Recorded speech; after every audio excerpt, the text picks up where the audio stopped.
Alright, I finally experienced the Great Awokening from the coma that episodes 5 and 6 put me through, so, yeah, let's just get this over with again. So we open up with Nori talking to Meteor Man, teaching him how to speak and explaining their migration cycle or something like that. Okay, so they do actually have a migration path, which is ultimately cyclical, but rather than being based on the migratory paths of their grazing herds, which, again, they don't have, it's some sort of agricultural migratory path. Hey guys, here's an idea. How about you take the pears and then plant them in the same place you've got the snails? Seems like you'd lose fewer people and have more food, not to mention not having to deal with all the dangers that come with constantly traveling around while you're supposedly trying to remain hidden. Because, you see kids, the thing that they don't tell you in movies is that the single least effective way to hide a large group of people is to have that people constantly move around. She talks about the concept of a peril and says that it means something that will kill you. Meteor Man then says, "I'm peril," but Nori denies it, instead saying that he's good. We then see Nori and the Meteor Man meet up with the rest of their little troop and they begin to head off. Poppy starts singing this wandering song, which we heard partially in the trailer, and we see another map sequence. So the Harfoot path seems to follow from southern Greenwood down past what would become Emmenmuil and then through the marshes. From there on, I have no idea where any of this stuff is. We see landmarks called Trout Bend and the Braids, but they're so zoomed in that I had trouble figuring out where things were in relation to each other. This seems to be their actual travel path, but this leads me to my main question. Why are they moving like this? Why do they decide to go through the marshes with these wagons? Why not just move like this? What's worse, I honestly don't understand why they're going through the marshes to get to this river, then turning further north to head towards what looks to be the mountains on the western shore of the Sea of Rune. I know that the implicit answer is that this is their migratory path for finding forage, but forage is not that difficult for nomadic groups to find, and I see no actual survival reason these people are moving like this. Is it just to let the audience see all the pretty visuals? That's what it is, isn't it? We then see this thing. That's all there is to say about it, because it doesn't do or say anything other than look vaguely menacing. The Harfoots are walking through this forest, and Nori's sister expresses how scary it is. This leaf is wrong, by the way. The forest is apparently devoid of forage, which some of the elders attribute to Nori's harboring of Meteor Man. You know, I really can't wait until we learn what the guy's actual name is so that I can stop calling him that. I probably should have just given him a name at this point, but I don't care enough to do that, so I'm not going to. In either case, this lady suggests taking off the wheels of their cart so that they can't follow the caravan anymore. Okay, so this is either dumb or psychotic. The Harfoots are apparently making this trip every year or so, and yet they don't have the basic survival and travel capacities to remake their own wheels. What if one of them breaks on the trip? But if that's true, then what she's suggesting is literally murder. What is wrong with these people? Well, anyway, wolves attack and everyone tries to run away from them until Meteor Man picks them up and throws them. He then punches the ground, which causes them to run off, but seems to inflict damage on himself. Now, somewhat understandably, this changes everyone's tune about the stranger, but the reversal is, in my opinion, a little bit too sudden and too universal. Nori goes to Meteor Man as he's chanting in some language and freezing his arm as a means of healing it. Now, if this were some brand new world made entirely by the showrunners, I would actually be relatively interested in a magic system where you can perform great feats of power but only at the cost of your own health or the health of others. But in Tolkien's world, this idea is ludicrous. The only comparison I can think of is the fact that both Sauron and Morgoth lose their ability to change form as they gradually decline into greater and greater evil. But that's after millennia of investing themselves further and further into the world. I might be wrong, but I can't think of a single analog in any of Tolkien's stories where a Maya does damage to themselves in exercises of power. That's certainly not how it worked with people like Melian or Osei, and it's especially not the case with, I don't know, Gandalf. The closest we ever see to that is Gandalf getting tired after the Balrog breaks through his seal on the door. In any case, Nori tries to get his attention, which clearly doesn't work, so she puts her hand on his freezing arm, which begins to freeze her arm because Nori is an idiot. His chanting gets more intense, and we see a flash of images, all of which have to do with when he first arose from the meteor, and Nori is sent back in a blast of power. She's now terrified of this man and reels away at his touch, running from him when he approaches. I honestly found this to be incredibly frustrating. Nori has repeatedly defended this man from any criticism despite the fact that he killed an entire group of fireflies, saying that it was an accident. Now, when something that very clearly was an accident happens, she's suddenly terrified and suspicious because she was the one who was affected. Well, in any case, that's the end of their plot for this episode. I hope it was worth it. For the Arondir and Bronwyn plot, we start off with a shot of Adar and an orc. Adar is contemplating how the sun will soon be blacked out and how this makes him sad. All the while, he asks an orc to uncover its arm so that skin literally starts to boil. We see actual red blisters begin to form immediately and the arm begins to change color. Do the writers really think that they need to constantly reinforce the fact that the orcs are positively allergic to sunlight? Actually, considering the fact that these episodes have basically no continuity with each other, maybe that is reasonable. In the next scene, we have Bronwyn walk up a balcony with Arondir to announce Adar's offer to the rest of the Southlanders. She begs them not to give up hope, but rather to stand and fight against the commander of the Orcs, and for some reason there is a non-zero amount of people listening to her. Just to be clear, the problem isn't that she's a woman. The problem is that she's some random healer from a specific village, whom most of these people have likely never met before, and who's been fraternizing with a group of people that the Southlanders consider to be an oppressive group. She isn't imposing, she has no real position of authority over them, her voice is one step above frail, and she doesn't give the impression of expectation but rather of pleading. Absolutely nothing about this should be at all compelling to anyone here, even if these were modern NPCs teleported back to this time period. Anyway,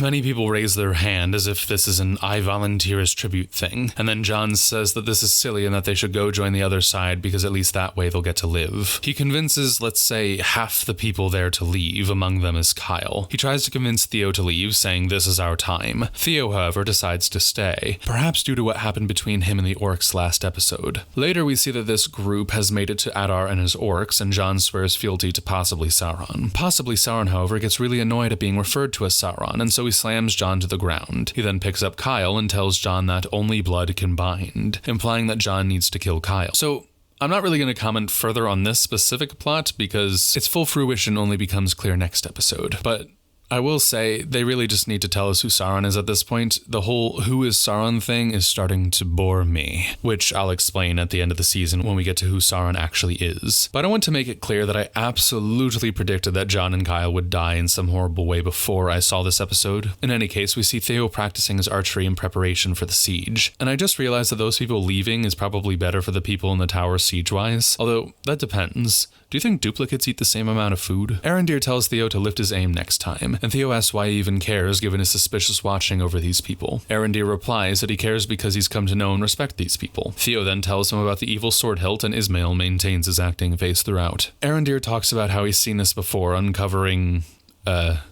something. It looks like a depiction of the full sword hilt stabbing through a guy, and then we cut to Arondir saying that this hilt was, quote, conjured by some forgotten craft of the enemy to enslave your ancestors, and that it is a key. Now, future me here. For those of you who are just watching my videos, I want you all to remember that line for the next episode. Bronwyn asks a key to what, and Arondir says, I do not know.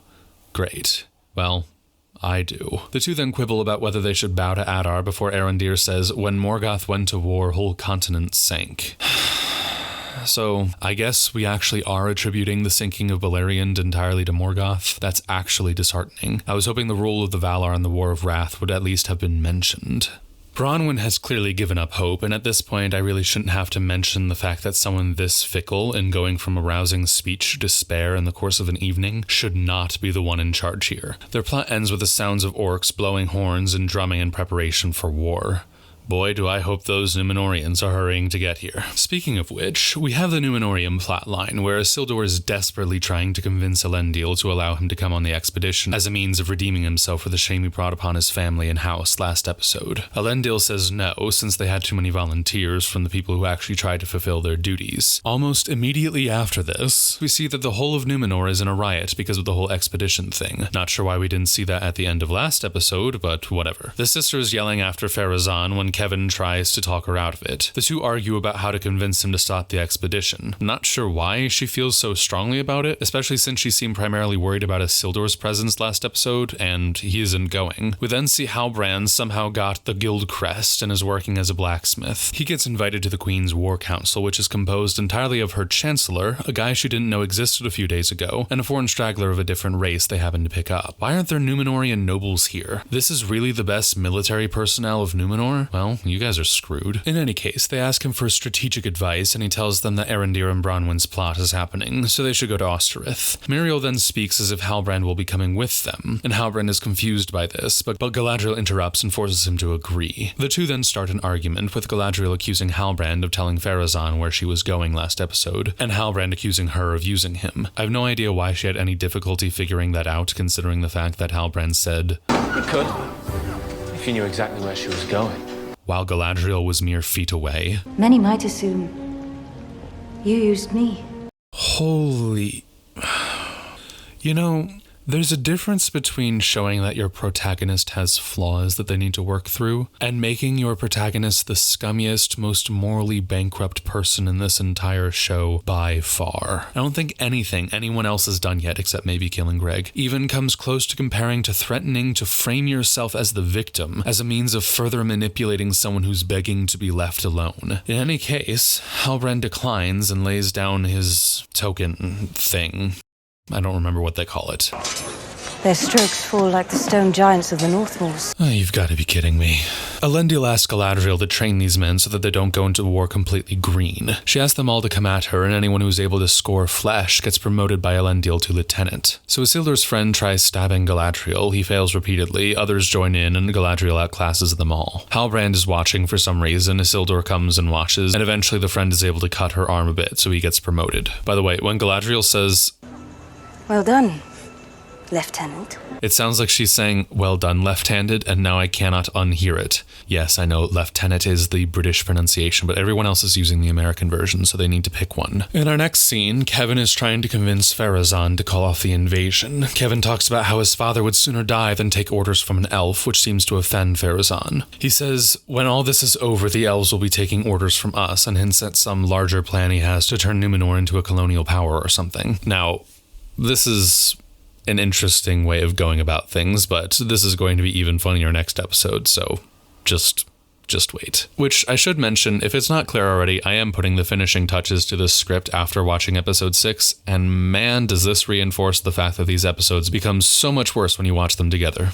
We next see that Tar Palantir is raving about how the kingdom is in danger, and Muriel tries to comfort him by saying that she's returning the kingdom to the old ways and that she's going to Middle-earth. The king then tells her not to go to Middle-earth, as all that awaits her there is darkness. I see that he too went to the school of saying vaguely menacing things as a way to build tension. In any case, it's clear that Kevin doesn't like his father's war plans, and so he goes into one of the ships and lets out, So this is either oil or wine. It would make more sense if it were wine, but it clearly doesn't flow like wine, and it isn't colored like wine either, which means that it's probably oil. But then why on earth are they carrying this much oil on these ships? In either case, I have no idea why there's so much of it on this ship. I feel like water storages are going to be more vital on this expedition, but more importantly, this is not how wine or oil ignites. I mean, look at this. It's like this is a gasoline or gunpowder explosion. In any case, Isildur coughs and reveals himself. Why was he hiding among the sacks of grain? And the two fight over the lantern, which, of course, falls onto the floor and gradually spreads the fire over to the oil. So here's a joke for you. Two guys try to leave a boat. One ducks under the thing that's obviously swinging around and the other gets whacked with it.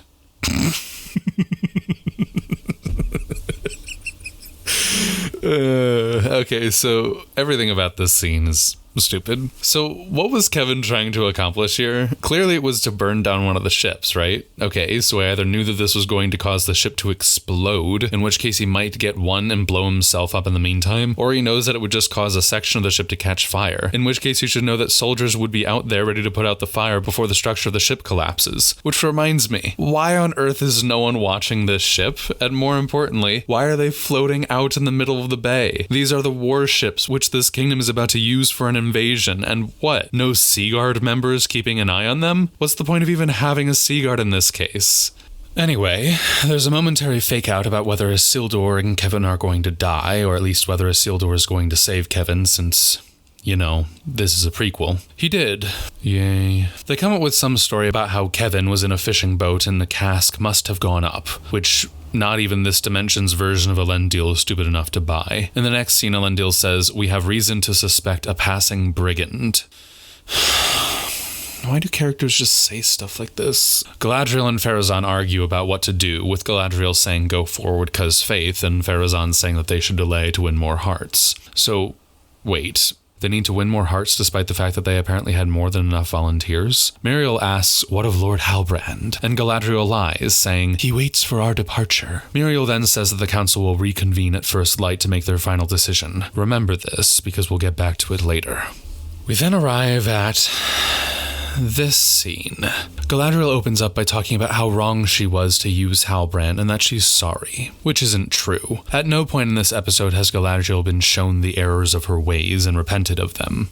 She's simply saying this because she knows it's the only way that she can continue using Halbrand. She asks him to come when the queen summons him tomorrow, and Halbrand, as per usual, resists it. He implies that he was super evil before getting on the raft of impossibility as a means of survival, and how if the Numenorians and she knew about it, then they would reject him. Galadriel replies with that line from Finrod in episode 1.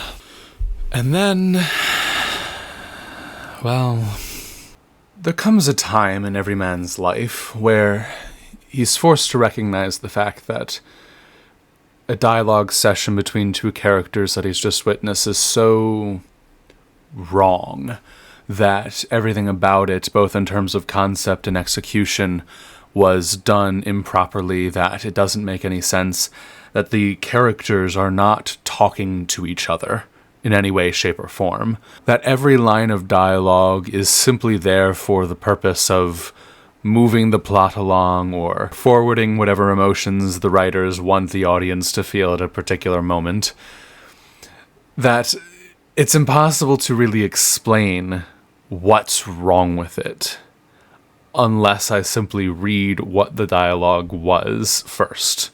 And so here's this conversation. Halbrand begins, what darkness have you known?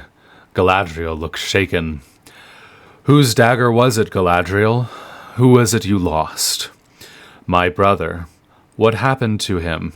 He was killed in a place of darkness and despair by servants of Sauron. Is that not enough for you? So this is about vengeance? One cannot satisfy thirst by drinking seawater. Then what is it? Why do you keep fighting? Galadriel becomes teary-eyed. You're asking me to go to the one place I swore never to return. The least you can do is tell me why. Galadriel does not respond. Why do you keep fighting? Because I cannot stop. Galadriel gently turns and suddenly now has frizzy hair. The company I led mutinied against me. My closest friend conspired with the king to exile me, and each of them acted as they did, I believe, because they could no longer distinguish between me and the enemy I was fighting. You know what? I'm just going to leave that little slip up in there. Who knows? Maybe someone will laugh.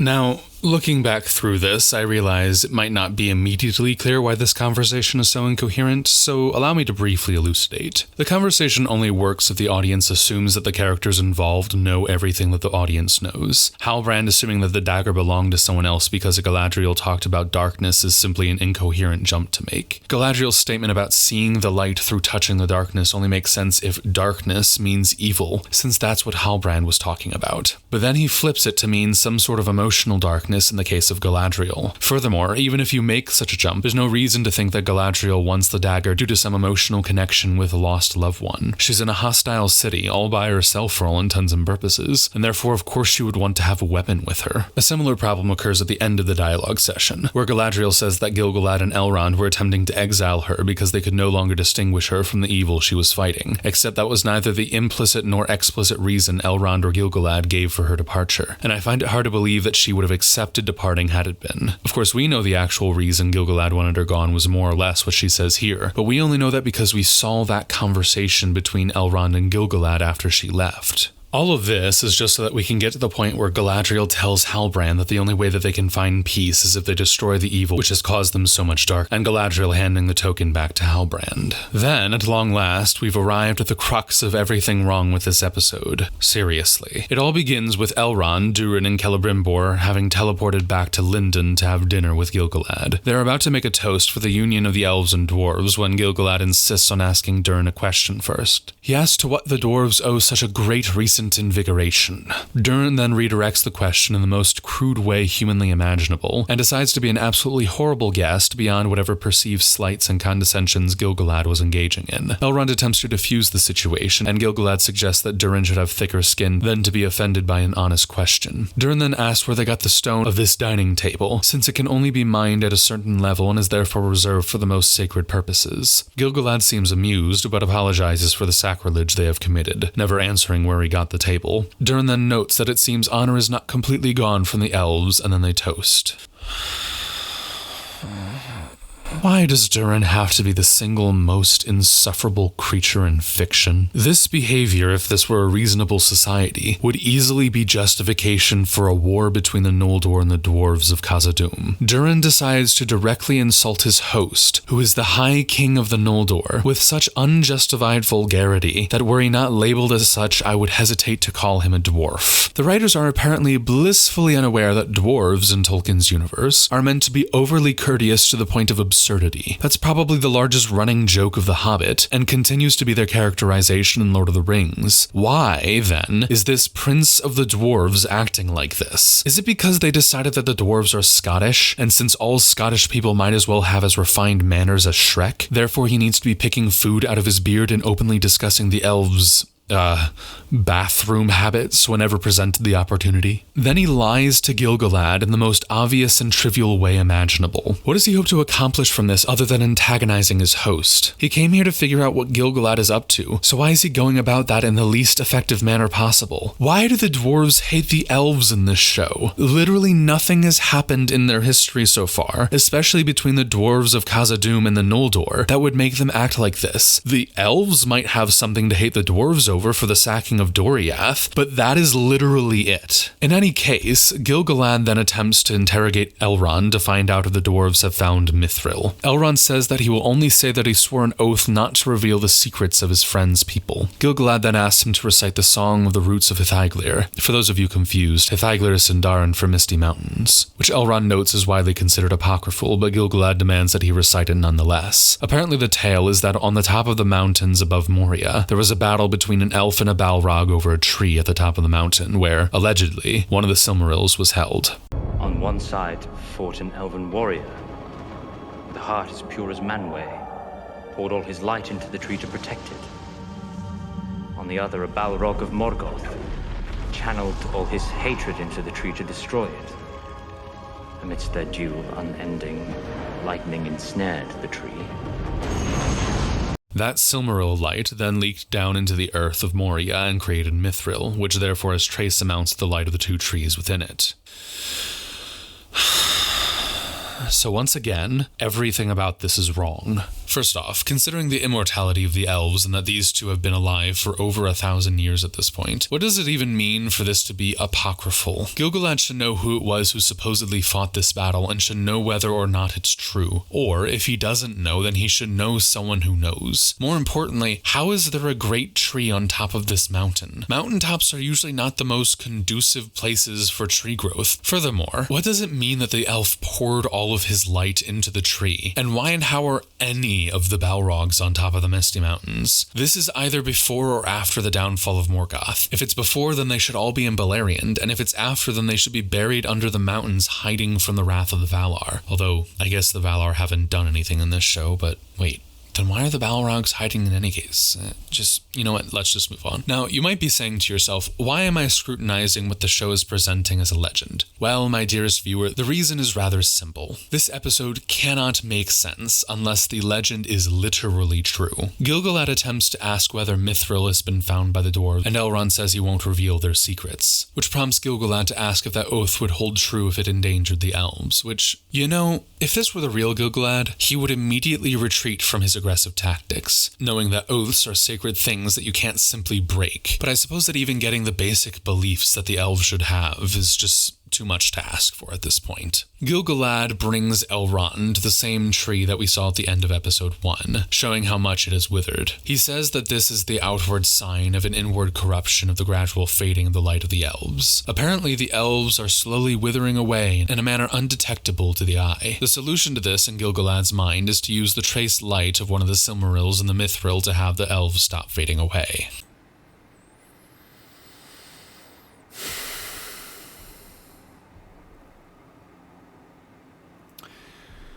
So whenever something like this happens in the show, I'm always forced to confront the question once more of, why am I even doing this?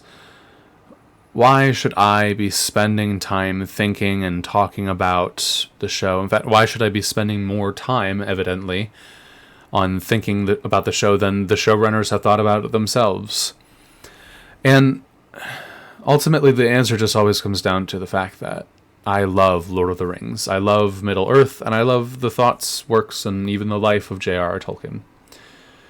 And of course, I'm sure you guys figured that out, but the point is that it just disturbs me that this is going to be people's understanding of Lord of the Rings. That this is what, when many people, a non-zero amount of people, when they think of Tolkien for, let's say, 5 years now, because apparently that's how long this show is going to go on for.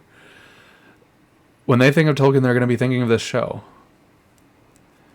And I can't stand for that.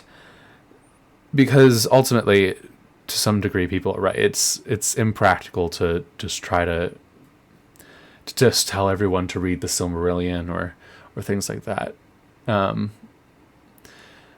so I guess my goal here and my intention and the thing that really keeps me on it is just simply the fact that I don't want to just simply explain that the show isn't a proper adaptation of Tolkien, but exactly how and how far away of an adaptation this show is. Because, like, everything about it, everything about this show, it gets everything wrong. Outside of the very basics of the Valar exist, or Elrond had a brother named Elros, or the most trivial Easter eggs like that. And I feel like that's just something that needs to be pointed out, because if not, then I don't know. Maybe no one even cares about this, but I do.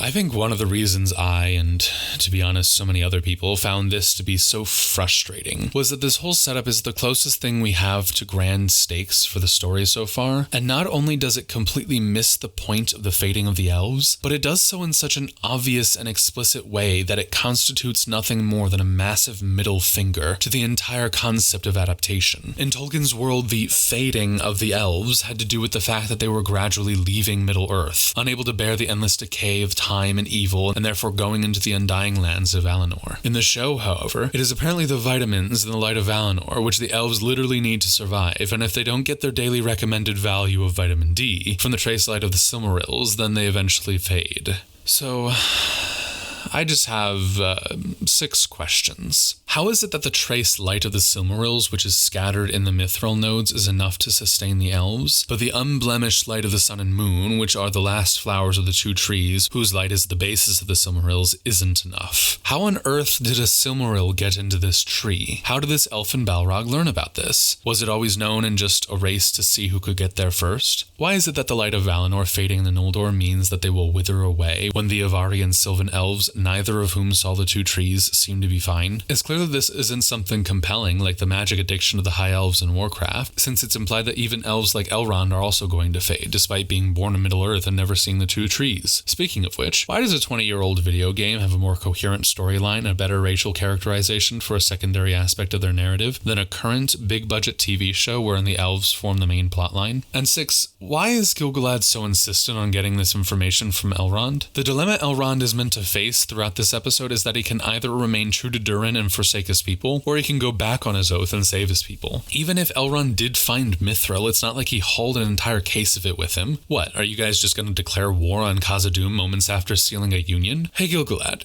here's an idea. How about you go to the King of Khazad-dûm and ask him? Have you even tried that option yet? Do you plan on some special stealth operation in case Elrond has confirmation? I do not intend to let mine slip away on the basis of mere hope. Hope is never mere, Elrond. Even when it is meager. A constant annoyance for me throughout this show, as someone who is linguistically minded, is the fact that the writers constantly try to make people like the elves use semi-archaic language, and yet they don't even seem to understand the words they are using. Mere means only or alone, so yes, hope can be merely hope, meaning only hope, rather than there being something in addition to that hope. And whether or not the hope is great or meager, it can still be mere. This is so frustrating because all they had to do is flip the words that the line became, "Hope is never meager, Elrond, even when it is mere." And this line, while still not being great, would at the very least make sense. Elrond then talks to Celebrimbor, who reinforces Gil-galad's statements by saying that he has placed the Mithril under every form of duress and nothing diminishes their light. Now, I will give credit. This is more or less how the light of the Silmarils is expressed by Tolkien. However, that also basically acts as confirmation that this myth is fundamentally true, which, again, is so wrong from a Tolkien perspective that the Amazon shills have been scrambling to figure out a way to make this all make sense. So Elrond and Durin watch as the elves carry the table off to Khazad-dûm, and I really hope they are not planning on making that entire trip on foot. It is here that we learn that Durin lied so that his wife could get a new table. Nope, we already talked about this. Moving on. Elrond explains that he's been lying to Durin this whole time about coming to Khazad-dûm for friendship's sake. Again, I thought that was obvious. And that the elves need Mithril to survive. Durin makes him repeat the fact that the fate of the elves is in his hands over and over, and paints a satisfied grin across his face. And the two then walk off to try and convince Durin's father to help. This episode closes with a shot of Halbrand looking at his token when he's called by the queen. He slams the token onto the table and walks away, indicating a rather decisive move to reject his position as king. Then, however, a hand from off-screen picks it up, and we immediately cut to a scene that was shot so bizarrely in terms of color and framing that I legitimately thought that this was a dream sequence. So for some reason, the writers decided to make the big decision of this episode whether or not Halbrand would accept his place as king. But that's not what the big decision was. The decision was whether or not the queen and her council would delay the expedition or move forward with it, and so they move it off-screen. Wonderful.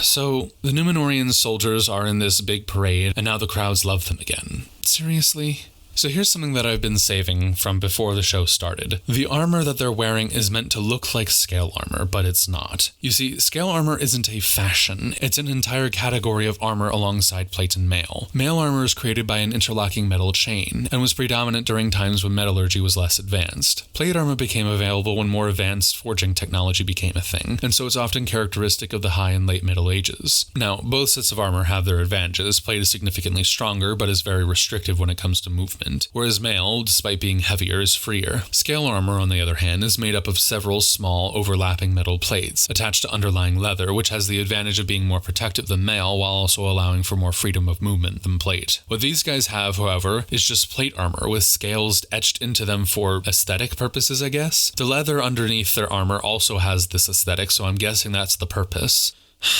And we see this shot with Galadriel. This ending sequence is so bizarre and incompetently done that between the whole Mithril thing and how this episode ends, Well, let's just say that were it not for how the next episode ends, I'd easily put this as the worst episode in the series. A bizarre aspect of this episode is that it's called partings, when no major partings actually happen outside of, I guess, leaving Numenor and maybe these people leaving the tower. I presume Nori and the Stranger aren't meant to be parting this episode, Durin and Elrond aren't parting, and none of the other characters we've seen so far have been parting. It could just have easily been named arguing, or speeches, or really small war council for all that partings had to do with the episode. Honestly, this episode really encapsulates just how utterly awful every single person in the show is. There is not a single named character who I can, without major reservations, call a good character or even a good person. Galadriel is childish and manipulative. Halbrand is cruel and manipulative. Nori is reckless and manipulative. Elrond is sleazy and manipulative. Durin is crude and manipulative. And Gil-galad is stupid, short-sighted, dishonest, and manipulative. Elendil is far too emotionally immature for someone whose only character trait is being a dad. Kevin and Eärnien,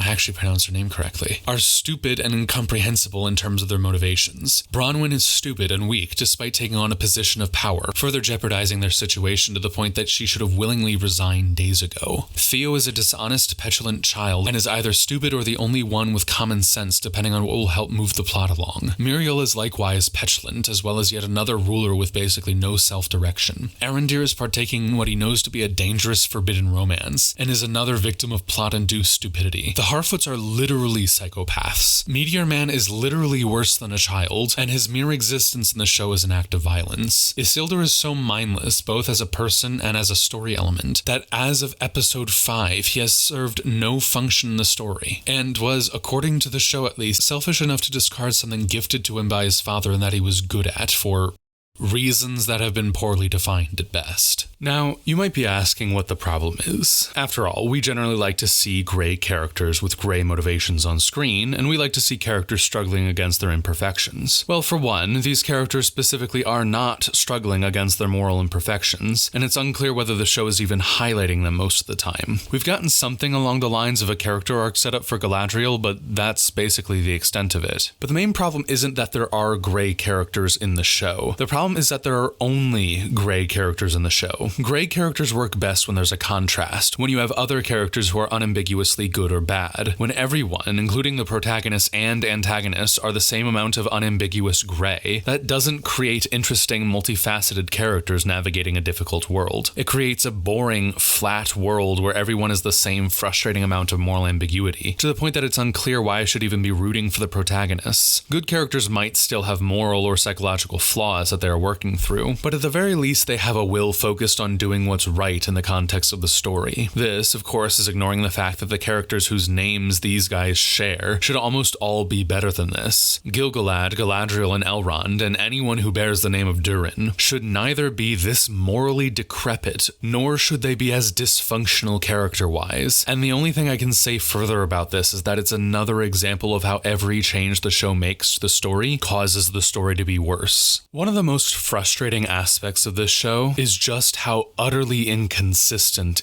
everything is. I was going to have this be part of the episode 4 review, but that took too long and it fits better here, so here we go. The extent to which the show is inconsistent in its first season is just baffling at this point. Even ignoring the teleportation in the original episode, you have characters constantly walking back and forth from place to place over distances which should take weeks or even months, without any hint of supply or horses. We're shown this spot as where Arondir and Bronwyn's plot is taking place, only for it to apparently be Western Mordor. Bronwyn last episode then says that everyone from Aradruin is here, which means that the entire population of the Plain of Gorgoroth is apparently no more than, 100 people? The show keeps referencing Arundel's journey to Valinor to seek the help of the Valar, and yet they never once acknowledge that the Valar were the ones who defeated Morgoth, and that was the reason Beleriand sank. The overall geography, again, is sketchy at best, with Elrond, Durin, and Celebrimbor teleporting back to Lindon, and then making to walk back to Khazad-dûm at the end of the episode as if it's a stroll through the neighborhood. As someone who only walks a measly 15 miles to work every morning, I can declare with certainty that they should be riding horses to get to and from Lindon and Khazad-dûm. At this point, the reason I think they even had maps is because I don't think people would have understood how far away things are in relation to each other if they didn't use them. And while we're on this topic, I'd like to briefly return to the concept of logistics, because this continues to be a huge problem with the show. If episodes 1 and 2 were the only examples of these geographic issues, it would still be a problem. problem, but the show at this point has completely flipped off the concept of spatial awareness. The Harfoot traveling scene is perhaps one of the most bizarre sequences in the show yet, and that's saying something. I've already talked about why it doesn't make sense, but now I'd like to talk about why it's impossible. First off, this journey is easily hundreds of miles long, and they are making it while carrying a caravan on foot without a draft animal to be found. This would take months, if not years, when it comes to the circuitous route they're taking. Now,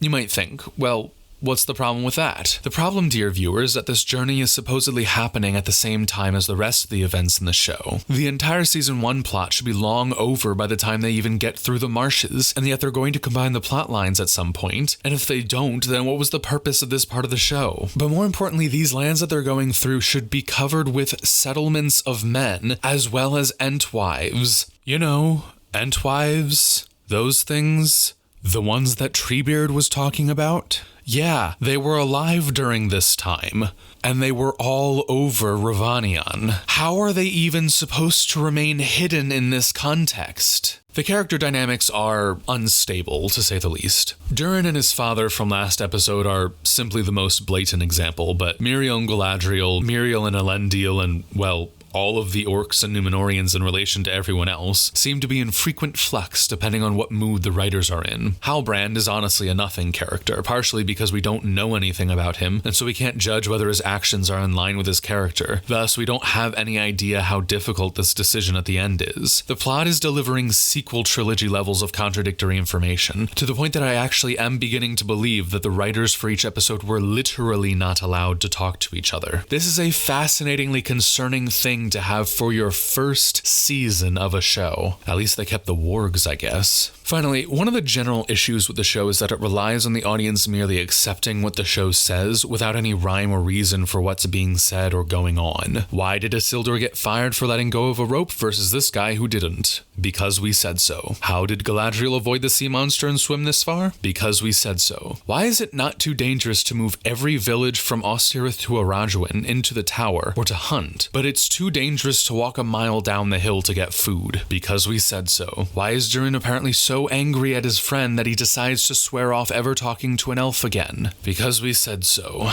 Why, even after Elrond asked Celebrimbor to examine the Mithril, would Elrond's oath even matter? Because we said so. And why does this show have the writing quality of a 13-year-old who's read Tolkien for the first time? Because...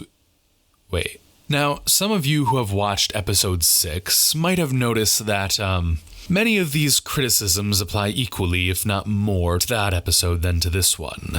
And boy, are you right. See you tomorrow.